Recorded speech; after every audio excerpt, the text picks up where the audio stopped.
because I watched it last week, and then I was like, "No, man, this episode ain't good." I ain't sitting through this twice. Yeah. Done in one. Fool me once, shame on you. I ain't gonna do this twice. Or did you lose power? Or are you going for like a vibe? You got a vibe going on? No, a fire wraith. Yeah, you're a fire wraith. Fire wraith. So how's Hanukkah so far? It's good. It's gonna be turn a real light on. This is creepy. There we go. Yeah.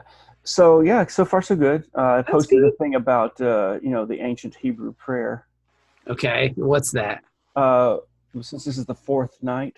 I saw that one. Yeah. About your Whoa. Always with the jokes. It's always with the jokes with you people. I posted it in a private group that's hosted by this Jewish podcast. Getting a lot of positive. So far I've had 61 likes on that one. So is that going to be your big gag right there? Is that it? Is this replacing your doesn't support Flash? No, I don't think, because that was like 70-something thousand shares in one afternoon. I mean, I got retweeted by a fucking newspaper in Paris.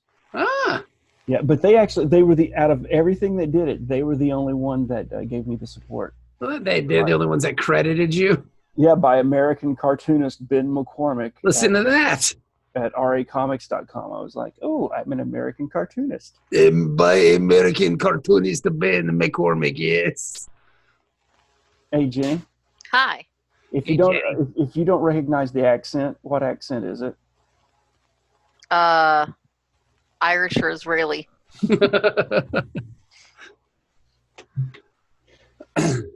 It's kind of a mix between Greek and French. What exactly is that? Definitely Irish.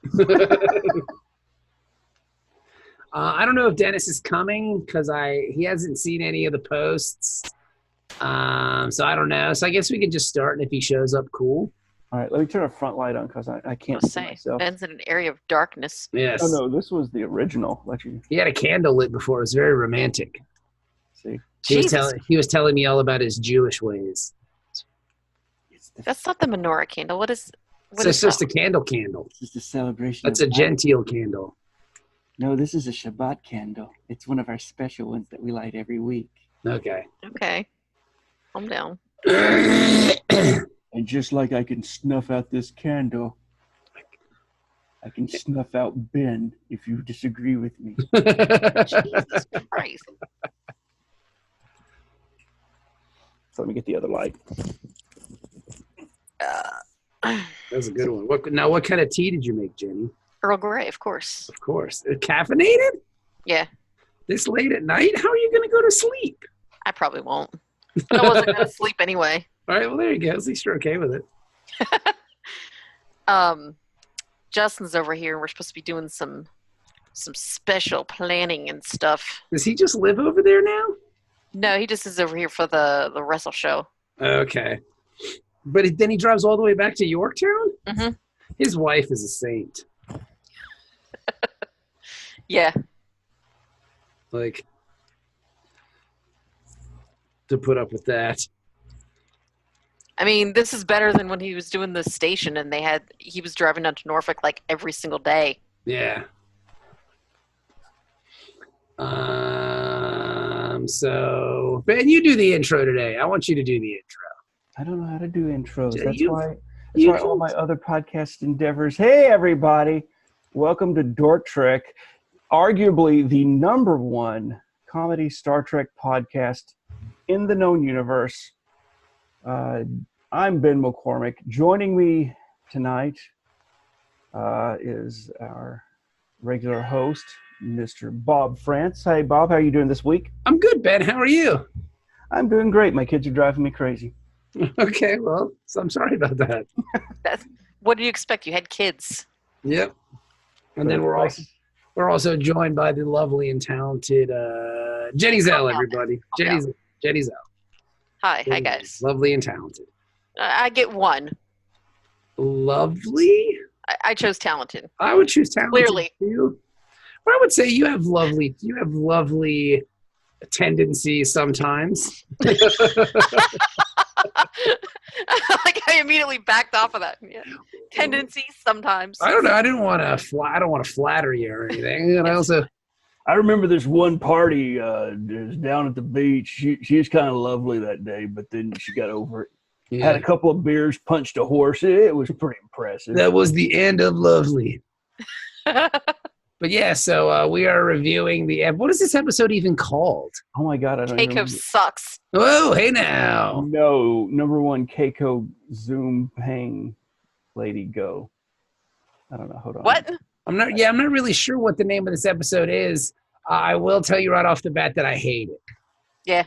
And I think that's a strong word. I think like if this would have been a TNG episode, it would have been a little more tolerable. But That's exactly what I said to Ben in messages earlier. I said if this was a TNG episode, it would be average. But for DS9, this is shit. We expect more of you, Deep Space Nine. And see, I disagreed with that and said that this is literally it is the first episode with Keiko to feature her in any significant way that she doesn't just completely piss me off. Well, it's because she was possessed by a ghost god. And right. It wasn't actually her. Yeah, it wasn't actually her. Episode title, The Assignment. The Assignment. Sounds like homework. That sucks. It doesn't make sense. I don't understand. I guess the assignment is to blow up the wormhole aliens. Well, that's what Odo said. Remember? Yeah. I do not understand. I don't understand. Yeah, but I don't know, man. Like, yeah, this episode sucks. I mean, and again, I think it's on the DS9 scale. Like, we expect more from DS9 at this point. You know. Mm-hmm. Mm-hmm. Who wants to explain what happened and why Jenny and I are we're not upset. We're just disappointed at you, Deep Space Nine, for this episode. Not mad at you. We're just disappointed. Just disappointed. Yeah. So it starts out in Quark's bar like so many great episodes do. And what is it? There's a nice little banter between Quark and Morn talking about how great the bar is and what his favorite slug dishes. And right away, I thought it was off to a good start. I was like, Quark is right in the opening scene. Yeah, this can't be bad, right? We got Quark right off the jump. This is going to be great. All we got to do is add some Odo, and this thing's going to take off. We're jumping off on this thing. It's hot to death. So in comes Rom, and as we recall, Rom has started working for the station's engineering department. Yes, Rom is working for Chief O'Brien, and I gotta tell you, this Quark is like an old Italian woman. He never forgets any grudge. Oh yeah, he's very bitter and angry and mean and grumpy to his brother for leaving the bar. He's like, oh, you still hanging out with those dicks for? Yeah, because he makes him his favorite puree of beetle. Mm-hmm. Which, is going to be tasty, but no, he wants O'Brien's favorite breakfast, which is bacon, eggs, and corned beef hash. And his ball served on a plate.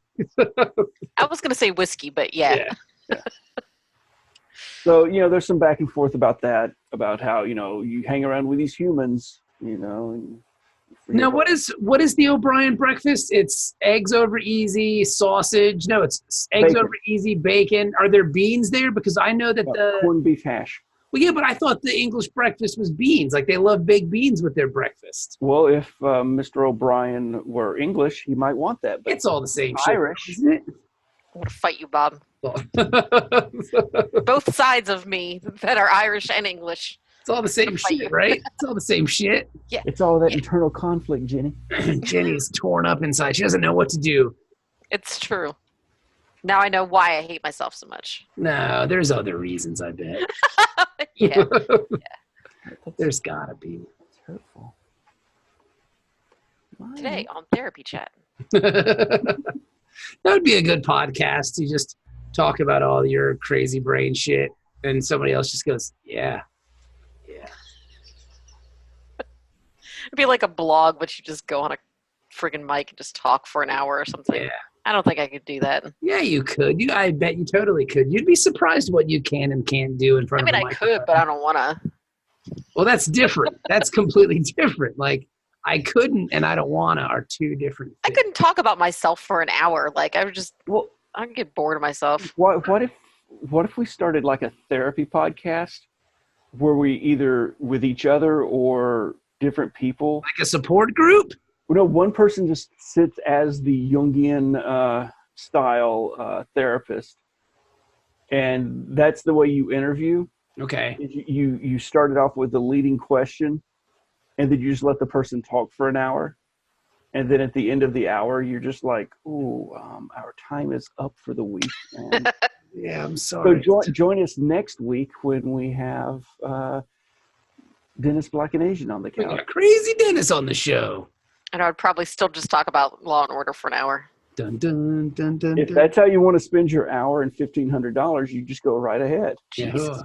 that's a really high Patreon tier, but Mhm. you got to do it. If you'd like to join us on the couch, join our Patreon level Yes. and pay your own travel expenses. I mean, Dr. Phil is no real doctor, and neither is what's her face there. What's her name? Dr. Laura. Dr. Laura, yeah, she's got her degrees in. I mean, I've got 2 freaking doctorates, whatever. So, it's like anybody can get them. I'm a doctor of love. I've got 11 right here. Actually, Okay, I've probably got 12 because the war doctor's on there. But Yeah. sure. I'm a doctor of sex with myself. I'm a doctor of divinity and a doctor of metaphysics. I'm Dr. Love. But yeah, man, I think I don't know. There's so much I want to talk about this episode, but I feel like we're doing it in chronological order, so I'll just wait until we get there chronologically. So we cut up to the O'Brien household, and where we see, O'Brien and Bashir playing house. Mhm. Mhm. And They apparently, just finished cleaning up. Yeah, all that cum. Balls. so Keiko's favorite. All that cum. Did you get to come off the sheets, O'Brien?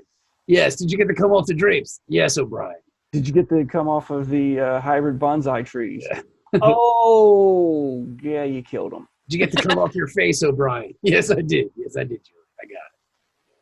Let's. So Keiko doesn't have a black light or something. Yeah, she knows she does. The room glows. She goes to set up her new hydroponic light system, and then just the entire room lights up. And O'Brien freaks out. No, let's not do that in here. I could get you a place somewhere in the station for that. Where? I got a special cargo bay just for that. Yeah, that's not covered in my jizz. No, actually, that'd be a rare part of the ship because you get bored. And there's lots of shit. It's not even a ship. It's a station. But I'm sure he's probably jerked off on the ships. Because again, you get bored sometimes. So anyway, O'Brien was taking care of her bonsai trees, and he's like, they're all dried out. What the hell happened? And that's when we find out that Bashir watered them, and these are some kind of retarded plant that you're not supposed to. I'm sorry, I should have said that. Can't take it back now. Fuck, I didn't even use an accent. From now on, I'm going an accent. I'll edit it out. It's in the beginning somewhere. 10:05 was the actual time of day where it happened. It took me forever to edit out the last thing you said because you said you didn't. It was your last name. You're like, I don't want my last name in there. Oh my god, that took me forever to find. You didn't. Okay. Well, I was just being. I appreciate it. Err on the side of caution, my friend. Yeah, because if people find out my full name is Benjamin Meyerson, They're gonna be real mad. yeah. Yeah, this episode sucks. So Molly comes in and she's like, fuck yo, you killed mommy's favorite plant. You're gonna get fucked over when Mommy's gonna kick your ass, Daddy. just like she did on your wedding night. You a punk bitch, Daddy. Mommy always says that you a punk bitch. That's what she was saying down on Bayshore when we were doing that space thing and she was banging that other guy. She kept telling that dude that you was a punk bitch. When Uncle Shakar was there, he always said, wait, who? Uncle Shakar knows how to fuck mommy, right? That's what she was saying. But you a punk bitch, Daddy O'Brien. Daddy, do you really have a tiny pee-pee? Mommy was telling Uncle, no Bajoran uncle, that you got a micro penis, Daddy. What does that mean? And a micro drinking problem. So the trees are dead. Molly's gonna, completely rat him out, but she's just like, nope. He's like, hey, why don't you tell Mommy about it? And she's like, oh hell no, they go fireworks. I'm out. I thought it was pretty bullshit that Bashir was trying to back out of it. Like, no, you tell her that you ruined the plants. I got surgery. You fucking did it, asshole. Well, that's the thing, though, and this is what makes the episode bullshit, is that everybody's petrified of her because they all know she sucks. And then, I'm serious, like everybody knows that she's terrible. And then when she comes back from this trip or whatever, she's all super friendly and like making the best foods and being super nice. How did they not figure it out that, nah, this ain't right. This can't be Keiko. She normally sucks. Exactly. That's my whole point. That's why, like, no, man, no, everybody knows, like, she calls up, like, I'm just seeing what you're doing at work today, Mr. O'Brien, and I made your favorite food, and here's your favorite whiskey. Like, none of that shit is real. Like, everybody knows Keiko sucks. Mm-hmm. What's the thing? I'm probably thinking after that party, they're like, oh, wow, the O'Brien's fighting again? They're getting divorced. I know it. This party was really bad. Yeah, because the fucking Plomeek plot talk was, like, on point. So, and the fucking spinach artichoke dip was the bomb. Yeah. She never makes that shit for just regular parties. No way. Something's up. Something's up. Because everybody knows that Keiko sucks. Mm-hmm. But now all of a sudden she's like charming and fun and smiling all the time. Get the fuck out of here. Either that or they're just 100% sure that she was cheating on Miles when she was away. Oh, yeah, totally. Oh, yeah. And now they just don't want it to get back. Mm-hmm. Look, let's just play cool. Maybe he doesn't know. Look, Miles, that baby that Kira's holding on to ain't yours, Daddy. That's why she can hold it, because it's Bajoran. She done got knocked up by Bajoran, dude. When it comes out with one of those earrings and those nose ridges things, he's gonna be so mad. How are they born with earrings? That's just how it works. Bajoran magic. I can't explain it. I mean, they got aliens living in a wormhole, man. They can have babies born with earrings, Ben. Use your imagination. It's the prophets, my child. It's the my child. Once you attain a higher level of understandings, my child, you too can understand the wishes of the prophets. My child. It's so. He goes down to meet her at the airlock, and she's all nice to him. Oh yeah, well, she goes through the checklist, make sure the kid's okay, and everything's okay at home, and then it's just like, oh, by the way, I'm not your wife. I'm just this alien that took over her body. So they get to the point pretty quick with it. Yeah, it's not like we didn't have to spend the whole fucking episode going, she's too nice. Yeah, and I was out though. Like as soon as she's like, yeah, I'm an alien, I was like, I'm done. That's it. What else is on Netflix? Oh man! As soon as she threatened to kill herself, if he didn't do exactly what he said, the episode should have been over. He should have just been like, word. Nice knowing you. How is this going to fall on me? I don't. If it's going to be natural causes, because I can't make brain stuff erupt without a transporter. What if we do this? Make it look like not a suicide, so I can get the space life insurance, and you got yourself a deal, Mama. Oh, just a brain hemorrhage. Mm-hmm. Shit happens. She'll let it go. You had your chance, Miles. Miles. I mean, it was just the worst. I mean, I'm not trying to sound like a dick or anything, but it was just not enjoyable. No. I mean, I will say this for this episode. As much as I didn't like it, it did get better.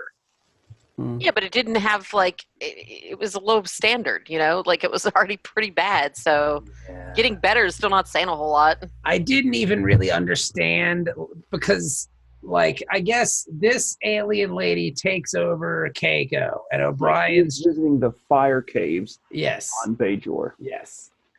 And I mean, they pretty much spell it out to you, like at the party when they have this birthday party for Miles, and somebody just flat out and says, hey, did you happen to see any fire race down there? And O'Brien's just completely oblivious, like, what? Oh, duh. I mean, they just told you what it is, you fucking moron. Like You should have just looked it up on Space Wikipedia right away. Well, he did. He asked for like some stupid tell me every Bajoran folk tale ever, computer machine. It's like, what are you fucking dumb, O'Brien? There's 79,000 entries beginning with A. Fuck, who installed Siri? Yeah. Okay, Google, how to get rid of fire wraiths. Yeah, I mean, come on, man. He said it. The bitch answered. Google, how to get rid of fire wraiths? Sorry, I don't understand. Let me ask. I don't understand. I don't understand. Siri, I don't have Siri down here. Alexa, how do you get rid of fire wraiths? You have translated enabled. Do you want to open it? No, I guess they think it's a program. Alexa, speak Klingon. Alexa, speak Klingon.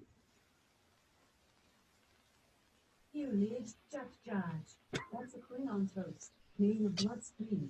May your blood scream. It said it. Did you hear it? I did. Eli Hey, Google, speak Klingon. No, but Oh, but it doesn't tell you what. Did it tell you what it says? No.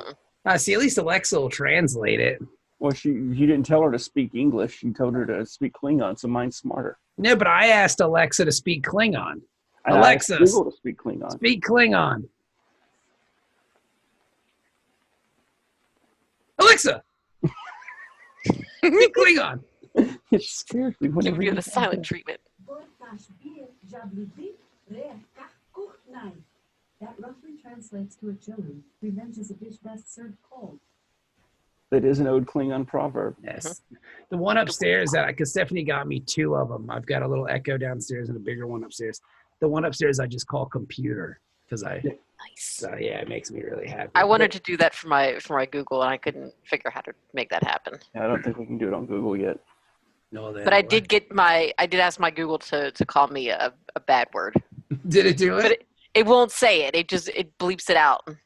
Alexa, call me a whore. I'd rather not answer that. I was halfway expecting for her to go, there are several whores in the local area. Would you like me to look them up for you?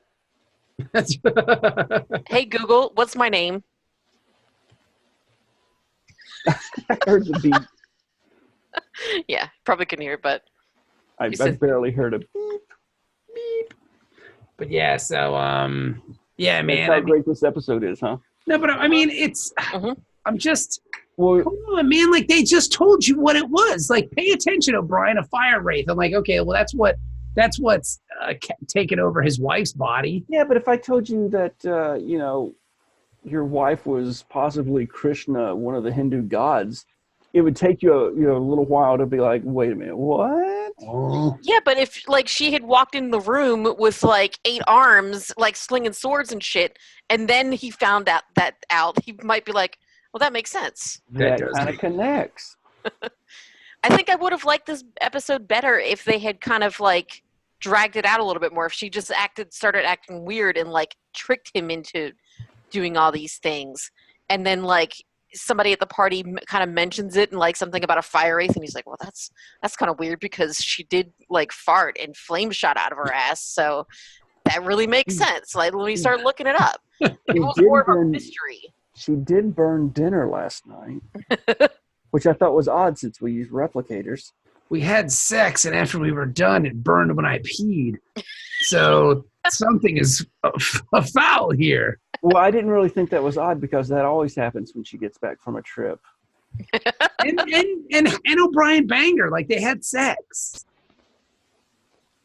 Didn't they have? No. I don't think they did. When they got out of bed, she was like, you humans with your need for physical contact. I took that as they banged. No, I think he woke up with a stiffy, and she was like, yeah. Oh, hey, what's up? He rode over and then without thinking, he put his hand on her hip or whatever. I think they boned.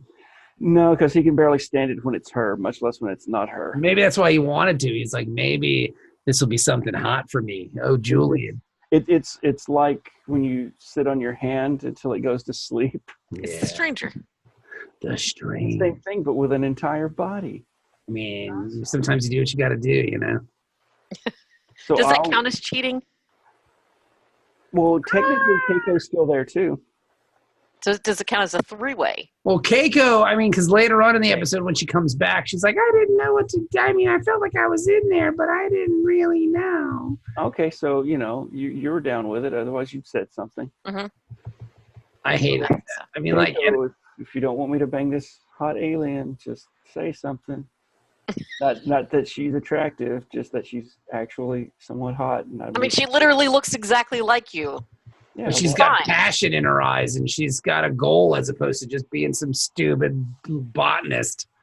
I remember when you had that fire, Keiko.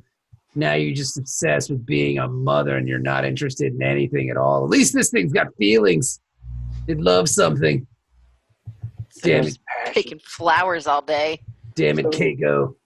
Basically, the alien's holding Keiko hostage, and it's going to make O'Brien go through the station and make all these little subtle changes all over the station. But they never even really make it understood what the subtle changes are until later, yeah. Yeah, not until Rom is like, well, why are we pointing a giant laser at because O'Brien doesn't know what he's doing, so what does it say about him?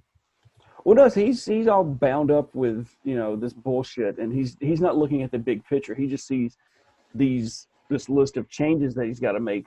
Where Rom, is, as we are slowly learning, a engineering genius. Yeah, very capable man, Rom. And so when he finishes all of his duties and surprises O'Brien, is like, holy shit, this guy can go this fast. He pulls him in on it, and okay, yeah, let's go. And then he fucking sells him out like a punk. Well, see, here's the thing though, and nobody was better at being sold out though than Rom, because he's had decades of experience with Quark. Mm-hmm. And so Rom he knows that, okay, yeah, I'm getting sold down the river, but there's obviously a reason, so let me just, he's used to being a pawn to whatever kind of shenanigans are going on. Yeah, but that doesn't make it right. That's just O'Brien being fucking even more sadistic. Well, no, because he gives him, as he's getting arrested, he gives him the little wink. Hey, good job. Way to go, buddy. Take the fall, J. Gordon Liddy. Yeah, good job. Hey, don't say a word. I'll kill you. I swear to God, I'll kill you. I'll send Jake to bone your Dabo girl. And he will. He probably already has. I was going to say he was going to do it anyway. Them hoes ain't loyal. But I just because the situation kind of devolves quickly because she's like, look, I can kill your wife at any time. Or your daughter. So you have to do exactly as I tell you or I'm going to kill you. Yeah. So I didn't understand why she threw herself off the balcony. To teach him a lesson. Yeah. But he was going, and here's where I thought that Odo and Cisco were possibly infected by this thing, because when when she falls and then they're asking him questions, Cisco and Odo are like, well, weren't you supposed to be working in this place? Why were you coming to the security office? Why were you on the promenade? Don't you know? And it was like, wait a minute, are they on her side in this? And it's like, are you suspecting him of making her jump? Because he's just walking across the promenade. I'm a freaking senior chief or whatever. I can go wherever the fuck I want. I know what I need to do. You're gonna babysit me. And then this harpy's up on the second floor going, Miles, I did this for you, Damien, and jumps off. Yeah, the whole episode, I think I was expecting the thing to jump from person to person or something like that, or to go to Cisco or something, just to make it interesting. Yeah. Yeah, it reminded me, it almost could have been like that episode of Doctor Who with, what was it called? Midnight. Where, there was that invisible, entity that just kind of, jumped back and forth between different people, and, they didn't quite know where it was. And it was, one of the best episodes of all time. Of all time? Yes. Yes. God damn it, Ben. God damn it, Ben. I'm an asshole. I'm an asshole. No, he did it, Jenny. He did it. That's how the episode works. I am, I don't know, man. there's many ways that this could have been more interesting, but I mean, like, and the thing is too, like, I know you because I'm your wife. Yeah. Okay, now my wife goes to work 5 days a week, constant, like 40 hours a week. I don't know what she does there. Mm-hmm. I don't know who she talks to. I don't know every second of her day. Why didn't he just tell somebody like, hey man, my wife is possessed by some kind of spirit or something?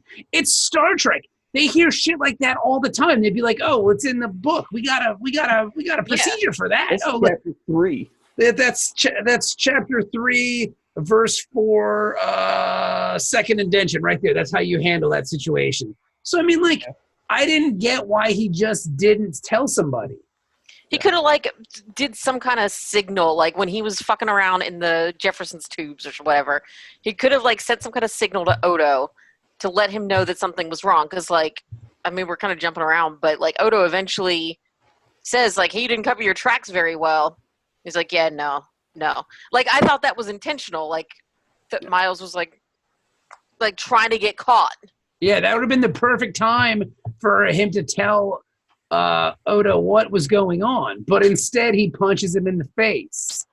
I had forgotten. I mean, and Odo goes down like a soft punk. I expected way more from Odo than that. I mean, a fisted backhand, and he goes down to like, whoa, and like spins like it's some weird cartoon. Come on, Odo, you're better. Yeah. Well, no, that's the thing is I had honestly forgotten, even though it was mentioned, I think last week or the week before, that Odo is stuck in his solid form. They took away his ability to shapeshift. Mm-hmm. And so when I'm like, I'd stun him or I'd do something, but it's like, yeah, but phasers aren't any good against a changeling. You know, you have to really get him. And then punch, and it was like, oh yeah, that's right, he's solid. And I almost think that punch was just this week's reminder. Oh yeah, still solid. Yeah, but he's better. Odo's better than that. Is he? Mm-hmm. Yeah, I've always kind of considered Odo to be kind of a badass. It's. Mm-hmm. I think it's like when Superman has to take judo lessons. Look, hear me out. Okay. I'm listening. I'm interested. It's like when Superman has to take judo lessons from Batman. This is literally in a World's Finest Comics from, I want to say, late 70s, early 80s.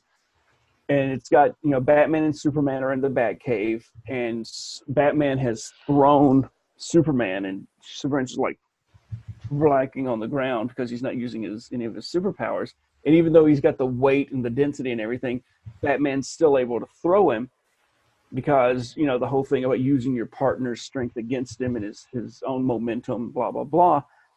And the rationale is that Superman gets lazy fighting standard villains because he doesn't have to actually do it. I don't have to be talented at boxing if I can just do thump and you fly through a wall. Okay. If I can just stand there and take literally anything that you throw at me, I mean, punches, cars, jet planes, rockets, and not even get singed, I'm not really I don't know how to fight. So then when Zod or some superpowered alien shows up, it's like me fighting. Like if Superman fighting Zod is like me going out to the naval station and, finding a SEAL and picking a fight with him. It lasts a very short amount of time, and one of us is in a lot of pain, and the other one is a SEAL. I mean, so by him training with Batman, he learns how to fight. Fair and I enough. think Odo has depended on his powers. Yeah, he knows some stuff, that he just innately picks up. But for the most part, he's not a scrapper. He's never had to. He just turns into a hot, heavy rat. All right. You know what? problems. You got me on that one. I'll buy that. I'll buy that. I'm good with that, Ben. You know what? I'm good. I think that's a quality analogy, and I'm completely satisfied. That was well done. Yes, but can I get a momentum for next week? Yes, I'll give you a momentum for Saturday. We're playing Saturday. Exactly. Yes. Yeah, so Why Ben, did you come up with that cockamamie shit? but that was good. I mean, that was quite cockamamie. I mean, that was awesome, Ben. Well done. My comics knowledge finally paid off. That was a really great argument. It's like, all right, I'm good then. All right. Now, later. now can you do me a favor and try to make this episode better? Like, use that heavy logic to make me not hate this episode, because I will say the hurting stop faster. How? By just summing the fuck out of it. Because it went. I will say that I liked it better as it went along. Mm-hmm. But maybe that was just because I was looking forward to doing this. I like how when he first brings Rom into his little scheme. Yes. That Rom's talking about how he can trust him, and like I won't even give him my name, and he's like, everybody on the station knows your name. Everybody knows your name, Rom. When he gets arrested later, Odo's coming out talking to Cisco, and he's like, it took me 45 minutes to inform his name. But I mean, and what kind of? I mean, granted, he does put it together, but I mean, like, he's only going to talk to. I mean, O'Brien really did a shitty job covering his tracks here, because he's only going to talk to. Rom's only going to talk to O'Brien. O'Brien shuts off the computer machines when they're in the joint together. Mm-hmm. I mean, come on, you're just begging to get caught. Just tell somebody. This goes into the classic TNG realm of just tell somebody what's happening. Mm-hmm. I would immediately have snapped out with the Fourth and Fifth Amendment. I would, it's illegal search and seizure.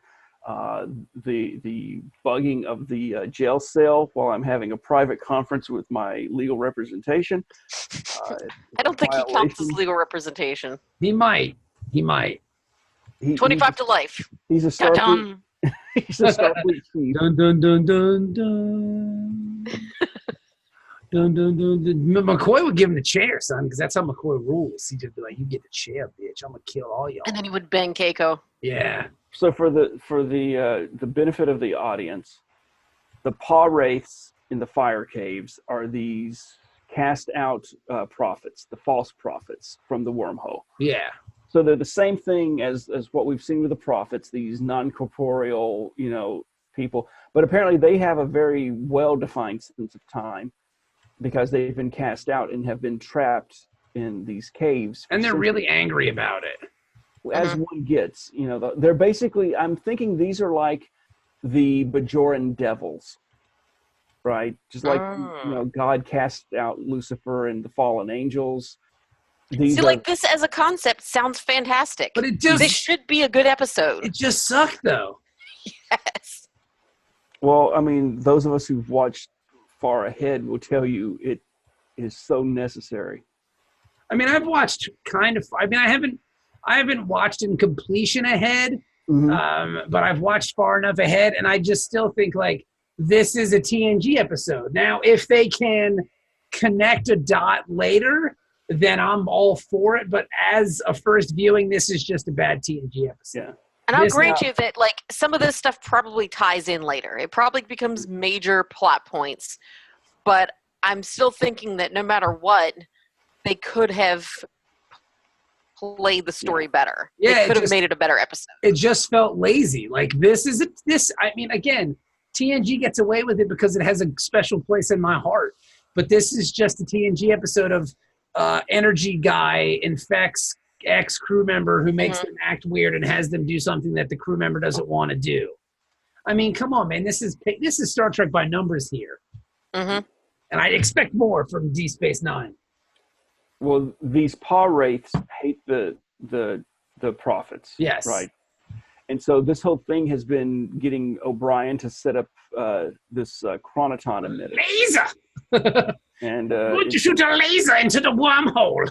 Freaking lasers. Apparently, when it does, it's probably going to instantly kill all of the wormhole aliens. It's very much a Cobra Commander plan. Just having a laser. What do you? I've made a laser. I was like, oh wow, that's really impressive. You realize this? You have to get all 5 colors of the crystals. You realize this is the 24th century and there are virtually lasers everywhere. What's so special about this laser? Well, no, they don't have lasers. They have lasers. So lasers are going old school. It's a laser! Jenny, you look so sleepy. I'm not that sleepy, but that's why I have tea. You do look... Doesn't Jenny look sleepy? Are you going to spill the tea? All over your chotch. That's not what that means. A laser. We've made a laser, and we're going to use our laser to laser. Ben is right up on the fucking screen, and it's a little unnerving. Okay, so then Yes, he tells Keiko that he's close. I've never seen anyone close video chat before. This is really uncomfortable. But the way to alleviate that, Jenny, is just open another window and look at that. So, like, just open your Chrome, and then you don't even see him. Then it's all just put my hand over the screen, like yeah. But the Patreon subscribers win. That's why they pay the big bucks. I've made a laser. And so now they're going to take a runabout and put the plan into effect. Fucking laser it up. He flies her out to the wormhole. She's all excited because she hasn't seen it in centuries. Oh, this is going to be awesome. We're going to kill them all. Kill them, and then we get to go back. It's a zap. And the laser weapon, he tricked her out so it would kill her instead. Yeah. Except good for him. Not Keiko, just the alien. Boom, boom, boom, boom. Yeah, how does that happen? Like, how does he, like, configure this laser to shoot super amounts of energy but not kill his wife nor him? Like, does it not have an effect on them? I think they actually did mention that when he was talking to Rom about whatever the Chronotron whatever thing. The Chronotrons.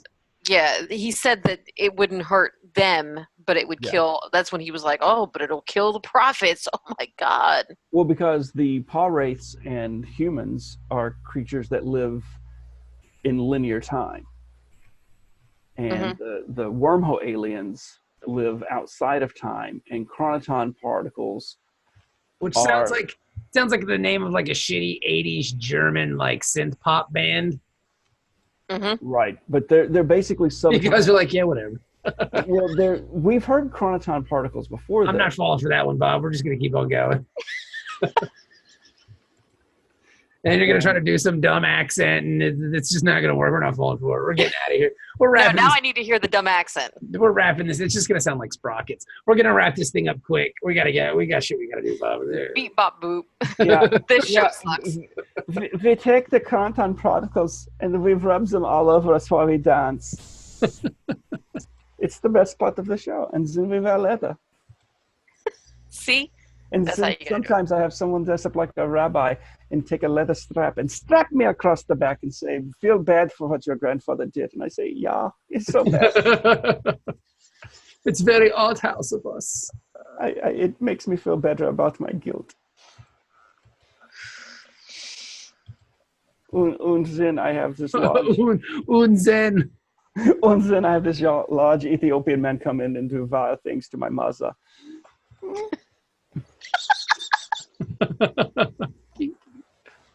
Okay. Did you get your chronoton particles then? Is that how you work it out, freak show? America. So you had your Dieter moment, you had your chronoton particles, and you had an accent. It all works. This was the best part of the episode. Thanks for taking that journey with me, Ben. You're very welcome. There was like a what do you call those? When you have boner. No, the little flies that show up when you have fruit in the house. Fruit flies. Yes. Okay, so those things. And so I had a banana go bad in the trash, and so now, of course, out of nowhere, fruit flies. I have to pour Clorox down my sink again. You probably shouldn't. Yeah, you probably shouldn't do that. I wouldn't pour bleach down your sink. You sound like my mom. Well, no, you do it because they will get down in the drain and nest, and when you pour the bleach in, it kills them. Home tips with Ben. That should be a podcast. Yeah. We take the bleach and it kills all the flies and vermin. I'm very uncomfortable right now. He kills. I can see how the Irish would be, since they were technically on our side at one point. They were vermin. But we forget that, don't we? We kill them all. I do not like the sand. It gets everywhere. Jesus Christ. Yeah, now's the time when we dance. Yeah, this episode. I mean, just come on, Deep Space Nine. You guys are allowed to stink every once in a while, but not TNG stink. Yeah. It up, baby.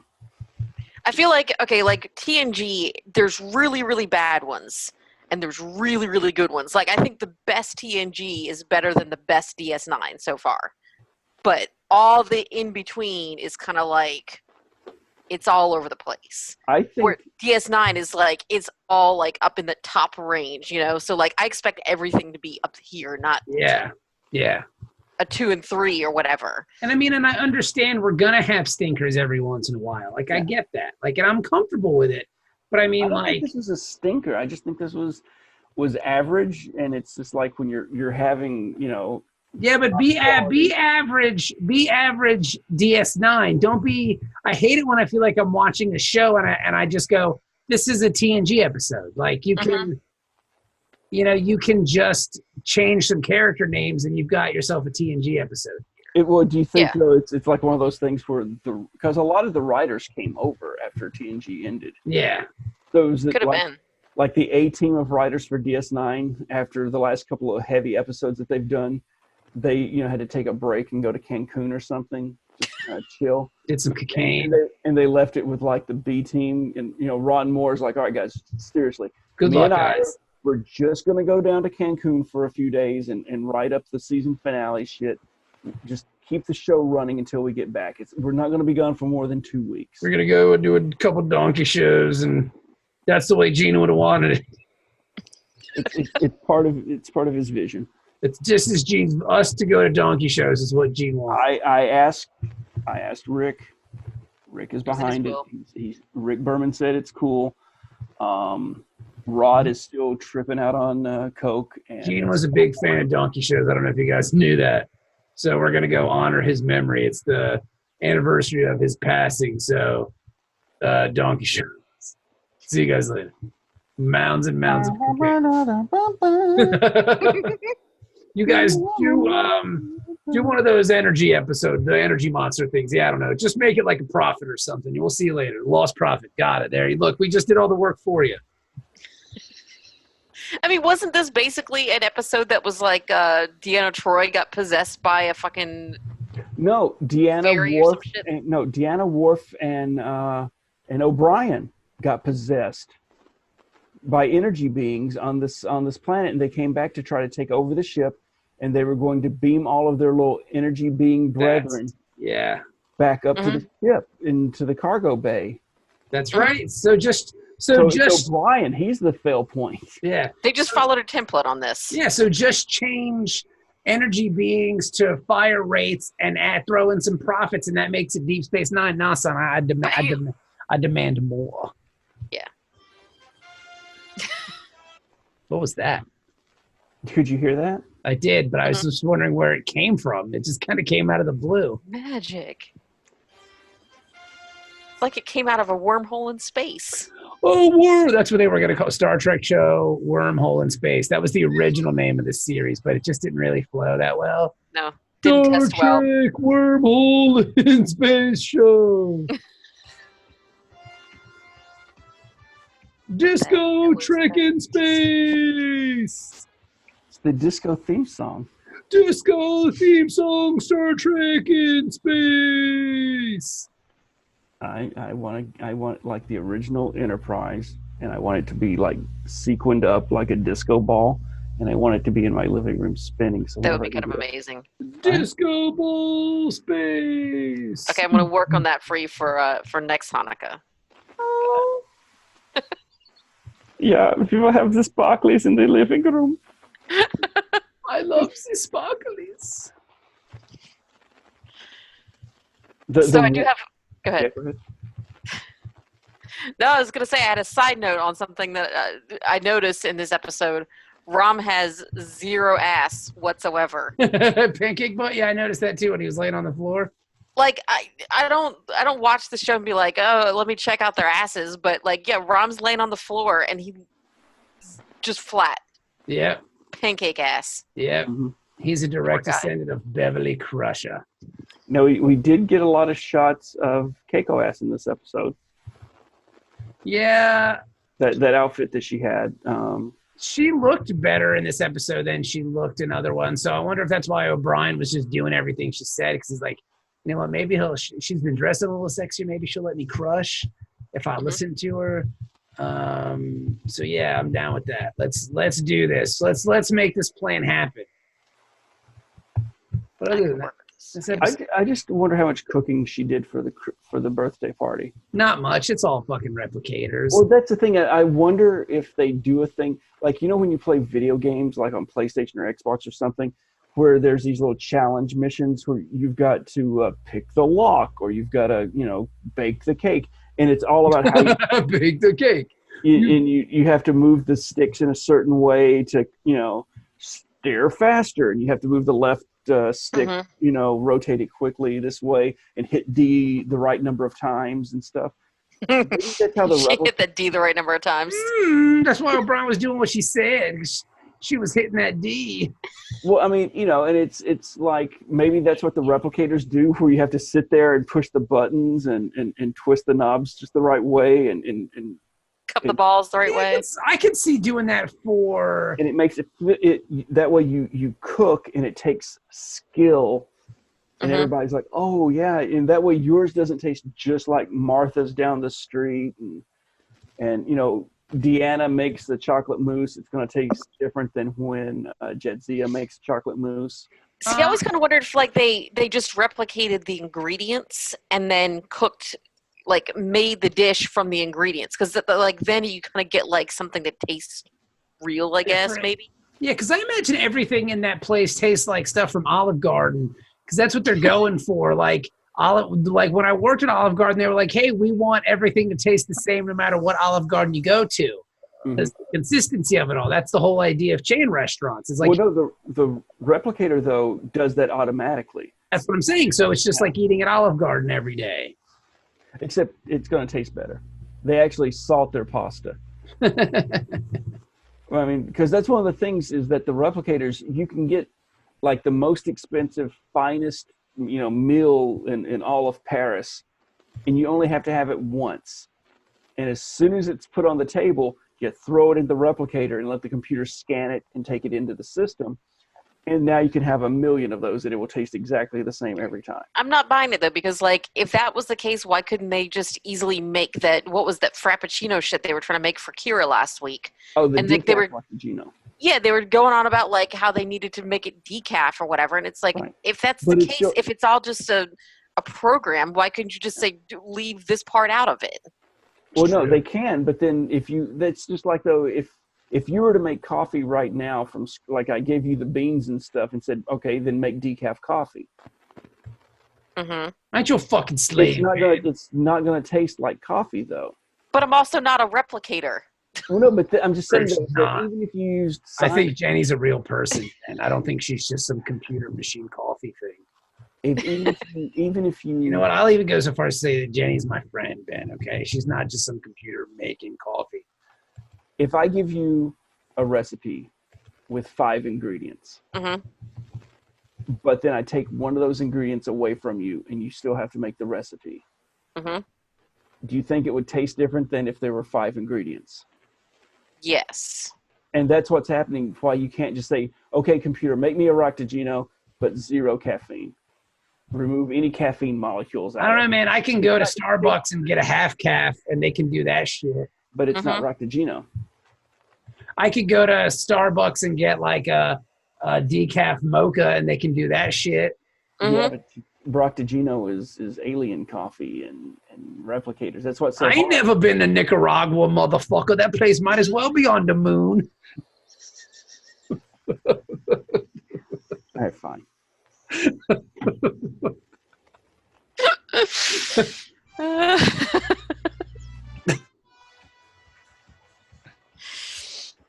That was a little mean-spirited. I'm sorry, Ben. That was rude. I apologize. It's true, though.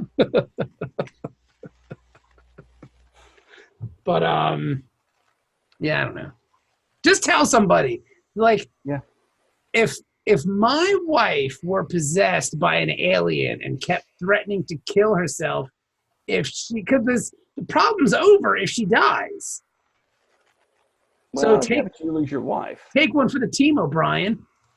Yeah, but nobody would want to lose your significant other. I mean, they could fix it. I mean, this is the 24th century, man. I mean, you can't fix Just dead. give her a hypo spray. She'll be fine. Are you telling? This isn't Jar Jar Abrams. Are you telling me that Spock didn't come back from the dead when they shot him on Spock the Genesis Vulcan. planet?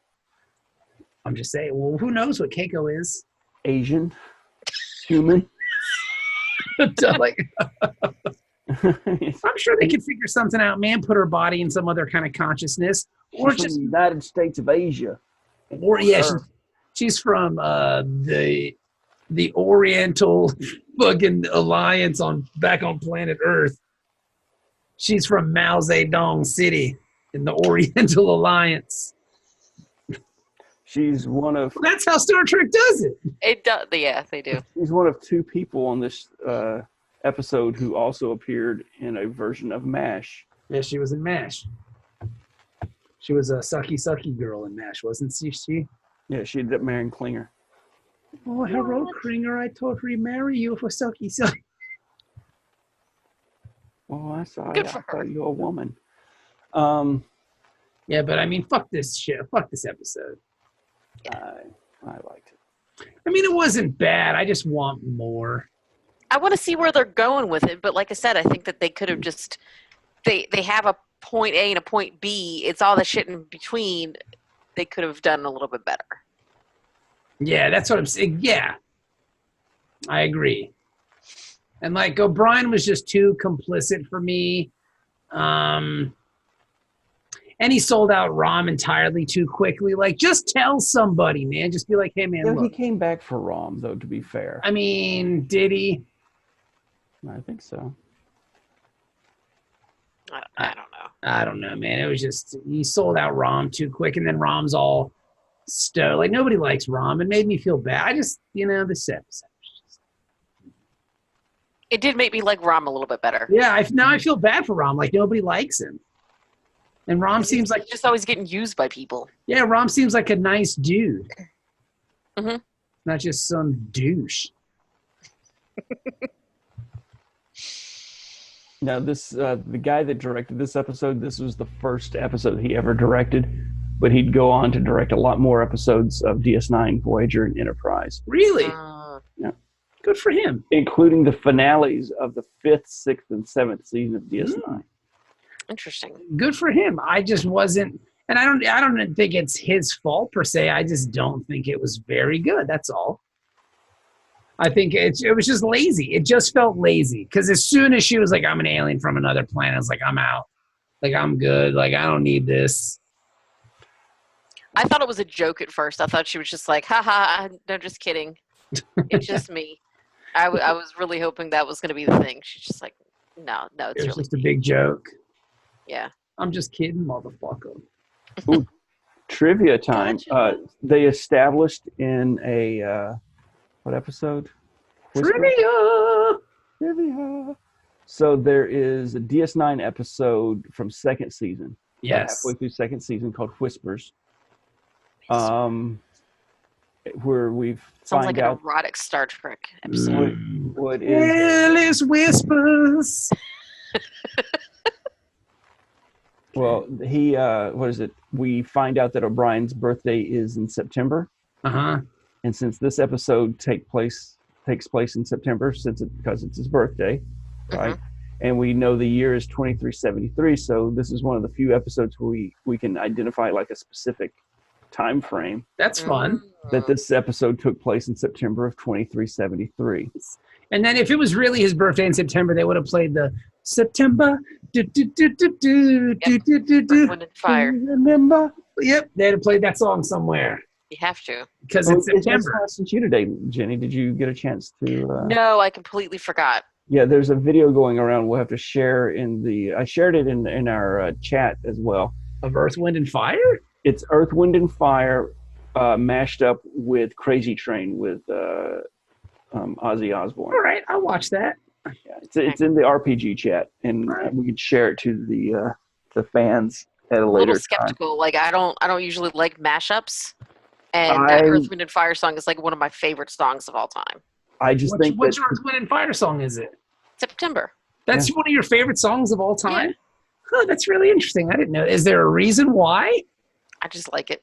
Okay. There's no sentimentality behind it or anything. It's just No, I think I just happened to listen to it at the right time, and it it just kind of clicked, and I think that they really kind of got like this cool sound of like how it feels at that time of the year. Like I don't know, they're magic. I'm with you. All right. So. All right. I like it. I get that. It's like me. I am fixated on Celebrate. Celebrate. Cool. That's a good one. Yeah, that's a good one. And mine goes all the way back to an episode of Chips. Interesting. Like first run episode of Chips, and at the end of this isn't like a new CBS version of Chips that you've been watching. No, this is the original. All right, because I know you've been liking that shit. I do. But I guess the whole thing of the episode is at the end of the episode, the goal is that, everybody's going to meet up at the Kool and the Gang concert. Hey, we're all going to Kool and the Gang tonight, right? Yeah. Right. Yeah. So, they're through all the different missteps of the Everybody episode. dance now. And so then they get to the concert, Uh-huh. Kool and the Gang are playing. And as they sing Celebration, that's when Ponch and John show up. And they start tongue kissing. Well, they start doing the slow motion. All right. And then that's playing in the background the entire time. And it's like I was like that baby duck on the I was like that baby Tom and Jerry movie where it's just like, you're my mommy or whatever. And then it's just like I just lost it like my young brain fixated on Kool and the Gang Celebration. That song just reminds me. I turn it off. It just reminds me of like every wedding I've ever been to. Oh yeah. In my entire life. Yep. Yeah. I like this. Oh, go ahead. I'm sorry. No, whatever. I like both of those songs. I like the September song. See, the best thing about September is that's when the new fall TV shows would generally come on. It's true. So Ben likes it for many reasons. God, I miss TV seasons. Like that. I just miss when they would actually put a show on and make it continuous. Yes. Until that season is over and don't take a fucking mid-season break. I hate them. Yeah. A month or whatever. Yeah. And I feel like back when okay, I'm just turning into a straight up old lady right now. Really? Like I felt like when you watched a show when it was live, it was more of an event. Like you would say, okay, it's Friday at 8:00. I'm going to watch this show or whatever, and you would make sure to watch it. Where now it's like, oh, is that show back already? Oh yeah, I'm going to watch it eventually. Yeah, I'll just watch it on Netflix. That's why I'm really loving it's my Monday night routine. I try not to violate it, and it's rare that I've missed it. But I'll miss the leading in sitcoms because I might work late, whatever. That way I don't have to rush home. But I know at 9:00 I have to be in front of the TV to watch Magnum PI at 9. And that's your joint. At 10. And then Manifest at 11, which I do DVR because it comes on at the same time as Bull. But that's every Monday night I watch those 3 shows. And it's like, okay, Magnum's, new episode of Magnum this week. Yeah. Yeah. Dun dun dun dun dun dun dun dun dun dun dun. And I think part of it, I haven't really thought too much about it, but like you were saying, Jenny, where it's that this is a fixed point. Mondays at 9. That's what I got to watch. Mm-hmm. I mean, that's some of the reason why I like disco so much. Mm-hmm. Sunday, 8:30 or roundabouts. That may be the only thing that I watch on time. I don't even watch Doctor Who on time anymore. Yeah. Because I don't know what fucking time it is anymore. Well, yeah, they changed the date and time and ruined it. For, 15 years it's been running Saturday night. And then all of a sudden it's like, no, let's try Sunday afternoon at 10. In the morning? No, it's Sundays at 8 p.m. Eastern. Well, that's a popular time because HBO made Sunday the TV night. Yeah, but this show has been on. There was a brief time in the 80s when it was on Sundays. Uh-huh. But for the most part, for 50 fucking years, this show has been Saturday night. Like Well, it's also been enjoyable for children for most of that time too. yeah. And I hear it's like I don't know a whole lot of little kids anymore, but from what I've heard, it's. And if you did, I would wonder why. You know, Well, a lot of little kids. If I know people with kids, I know people. I have friends. I'm not saying that, but you said you don't know little kids. Like I would be that's more alarmed if you were like, yeah, I was talking to Susie and Billy over at the slide, and they've never heard of Doctor Who, and I'm like, what the hell, kids? Well, here, listen to Mouthy Broadcast, and we'll tell you all about playing Doctor Who. We were sitting in the back of my van and didn't say anything about Doctor Who. Hey, kids, do you like candy? If you'll love Doctor Who, here's a suitcase full of candy. I would eat that. But yeah, It's not even Halloween. Yeah, I don't know, man. I'm gonna give that. You know what? I'm gonna give this episode 5. A who? 5. You said 5? Instead of 5. I'm gonna give it a 4. Whoa, that's lower. I thought 5 was bad. I was tempted to give it lower, but I was like, you know what? I'm gonna give it a chance. Damn, See where it goes. I told you, like that scale is like stretched out for me. It's like normally if it was TNG, it would be like 6 to a 10 or whatever. Yeah, if this was a TNG This is the episode, range. yeah. So, yeah, I was tempted to say 3, but I was like, it's not that bad. It just wasn't great. I agree. I'm giving it a 6.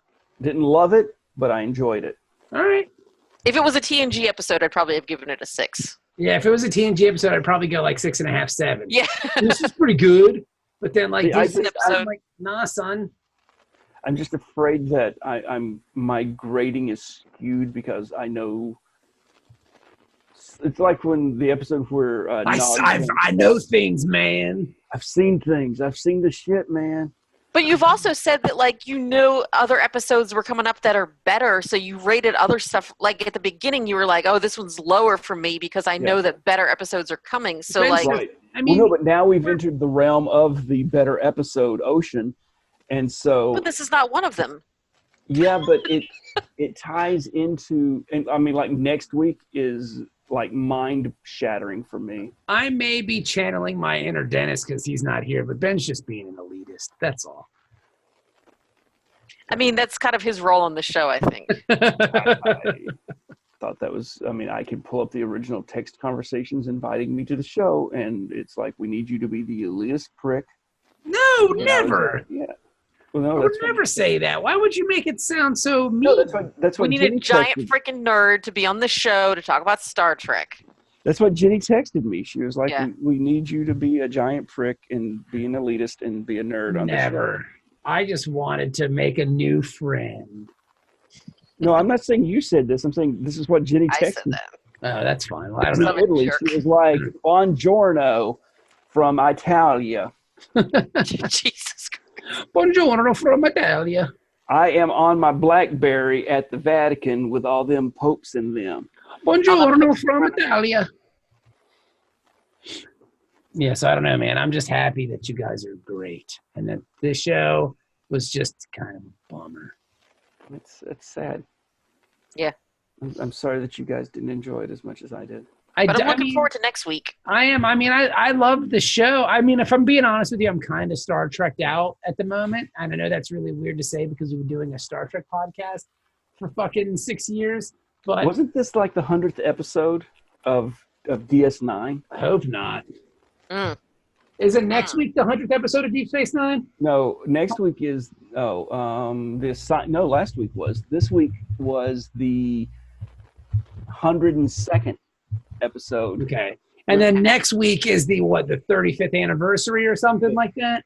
30th anniversary. Yeah, the 30th anniversary of Trek. That's why it's a triples episode. But yeah, I'm just kind of like, I know this sounds weird because we've been doing this, but I'm just kind of burnt out because I was watching Heroes and Icons for like 9 months and I watched like 4 hours of Star Trek a day and I kind of burnt myself out a little bit. And you've been watching some Voyager in there? Yeah. And like, yeah, that's what I was doing, all that stuff. And now I'm kind of burnt out on it. So, Pick up a new show. I've Something different in there. been watching a lot of YouTube videos about Dungeons and Dragons and shit like that. So Nerd. I'm DMing. I'm taking a break from Star Trek to watch some D&D videos. I know how it sounds, Jenny. I don't need you mocking. Wait, hold on. Let me share something for the Patreons as our preview of next week. There we go. How's that? That's cool. Yeah. How cool is that? Yeah, they were using that Forrest Gump technology, right? Yeah. They actually, I remember back then, I remember reading about it in Starlog? In Starlog, they were saying how absolutely. they gumped him into the episode. Now, my only fear about this would be, I've heard this is one of the better Star Trek episodes of all time. My only fear is, like, hopefully the CG doesn't look crappy. I don't recall it looking crappy, and I've watched this, like, less than a year ago. Okay. I was going to say, I think I watched it with you not too long ago, and I thought it was pretty good. All right. I mean, especially for the time to need this, I kind of expected it to be a little bit, like, a little bit lower quality. I want to say this was when they had done one of the first digital remasteries. I'm trying to read your text block over there. Help tomorrow wanted the disc. Is that a butt thing? Don't worry about that. Let me. The first thing I do when anybody shares a screen is like, I don't look at whatever's on the screen. You look at tabs? Look at the tabs, look at the bookmarks, everything else around it. I help with my butt. Next time I share the screen, I'm just going to have straight up porn. Yeah, just like, weird. all around. Like a fucking, just a border of porn. Of just all porn all the time. All porn all the time. Gay shit to do on Sunday.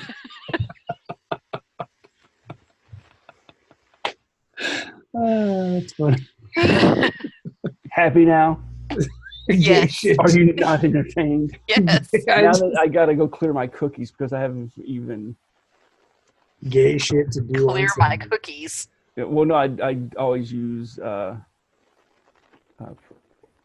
incognito. Yeah, but now I'm kind of 100 gay things to do before you die. Wait, I'm going to Google this. I imagine many of those things Guide have to involve penises. BTQ friendly things to do in DC. 10 gay things to do on a long weekend in Los Angeles.